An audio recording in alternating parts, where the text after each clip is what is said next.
भाती न चंद्रतारकं नेमा विद्युतो भाती कुतो यमग्ने तमेव भान्तम अनुभाती सर्वं यस्य भासा सर्वमिदं विभाती.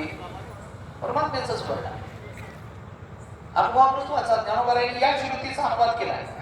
विभाती यस्य भासा सर्वमिदं हा ऐसा श्रुती काय वायसा ढेकरू देती. ज्ञानोबाराय अनुभवामृत.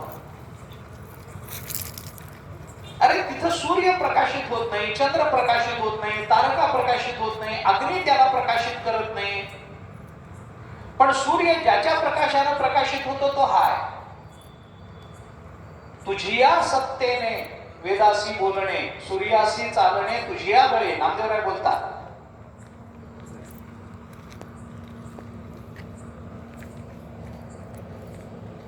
परमात्म्याच्या सत्तेने हे चाले हे शरीर. कोणाची हे सत्य, कोण बोलविते हरिवे. नाहीतर 9वा अध्याय पहा ज्ञानेश्वरीचा. गतीर भरता प्रभू साक्षी निवास शरणम सुरत. हे श्लोकावरचं व्याख्यानाचं ज्ञानोबारायांचं.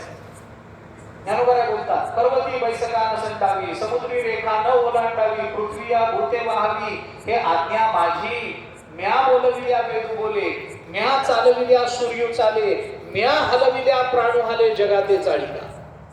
ज्ञानोबारायांची भाषा. देव त्याला म्हणा जो स्वयंप्रकाशी आहे,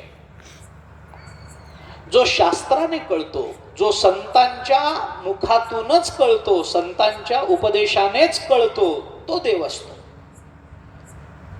इकडे पुरुष बसलेले आहेत आणि इकडे स्त्रिया बसलेल्या आहेत. हे कळायला मला ज्ञानोबारायांच्या वचनाची गरज नाही आहे. हा तांबडा रंग आहे, हा पांढरा रंग आहे, हा काळा रंग आहे, हे कळायला मला ज्ञानेश्वर महाराजांच्या